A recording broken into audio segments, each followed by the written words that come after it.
안녕하세요. 저는 뉴엘동물의료센터 원장 이덕원 수의사라고 합니다.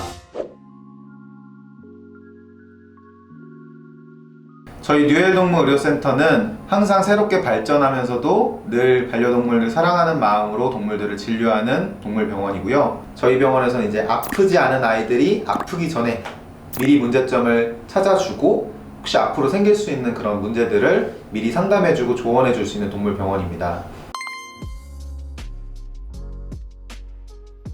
우선 동결건조 간식은 제가 많이 추천하고 활용하는 그런 간식 제형 중에 하나인데요. 일단 다른 간식류랑은 다르게 생육만을 가지고 100% 만들어져 있기 때문에 일반적으로 사용하는 식품 첨가제, 향미 증진제나 그다음에 보존제, 그다음 방부제 이런 것들이 전혀 들어가 있지 않기 때문에 제가 많이 선호하는 타입입니다. 물론 이제 그런 식품 첨가제들이 무조건 몸에 안 좋거나 나쁘다라고 표현하는 것은 아니지만 가능하면은 이왕이면 그런 것들 안 들어간 간식을 주실 수 있다면 더 좋겠죠. 특히나 이제 동결건조 간식을 많이 좀 추천을 하는 경우 어떤 경우냐면은 식이 알러지 있는 애들이 있어요.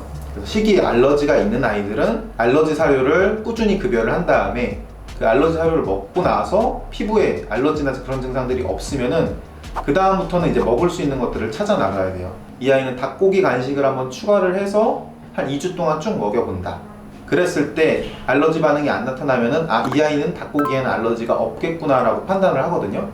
근데 기존에 있는 여러 가지 성분들이 같이 배합된 간식 같은 경우에는 이게 닭고기 때문인지 아니면 거기 포함된 다른 성분 때문인지 구분할 수가 없어요. 이렇게 단일 성분의 간식을 공급을 하면서 이 아이가 알러지 반응이 나타나는지 여부를 보는데 되게 용이하고요. 그동안 노출된 적이 없던 단백질의 간식을 급여를 할 때 알러지가 있는 애들에서는 되게 유리한 점이 많아요. 우선적으로 한 번도 노출된 적이 없는 단백질원에 대해서는 아이들이 알러지 반응이 일어나지가 않습니다. 닭고기는 특별히 문제가 없는 아이들에선 부담 없이 급여할 수 있는 간식이 되고요. 특히 오리고기 같은 경우에는 다른 육류에 비해서 불포화 지방산이 풍부하고 그런 피부나 그런 데 도움이 되는 영양물질들이 풍부한 고기고요. 캥거루 고기 같은 경우에는 일반적인 사료나 일반적인 간식에서 쉽게 노출되기 어려운 종류이기 때문에 알러지가 있는 아이들이라고 하더라도 조금 더 부담 없이 급여할 수 있는 간식이 됩니다.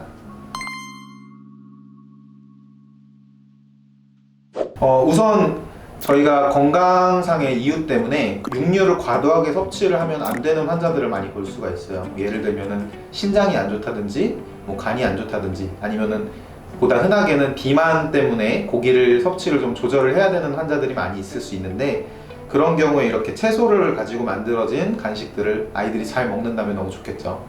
그래서 지금 꿀당근 동결건조 간식 같은 경우에는 지금 당근이랑 그다음에 서양 꿀 그 두 가지를 이용해 가지고 만들어진 제품이고 보다 이제 육류나 그런 지방 성분, 단백질 성분 과다 섭취가 어려운 아이들을 위해서 국내산 당근만을 가지고 만들어진 제품입니다. 일단 제일 중요한 거는 깨끗한 시설에서 만들어진다는 것이겠죠. 그래서 거의 이제 사람 제품을 만드는 것과 동일한 환경을 통해 가지고 만들어진 제품들이고요. 중요한 것 중에 하나가 한 공정에서 한 가지 재료만을 활용해서 제작을 해야지 이 아이가 닭 알러지가 있는 경우라고 하더라도 이 캥거루나 다른 재료로 만든 동결건조 간식을 먹었을 때 닭에 대한 반응이 안 나타날 수가 있어요. 그렇기 때문에 그런 위생적인 과정, 공정들을 잘 거친 국내 생산 제품들을 먹여주시는 것들을 권장을 합니다.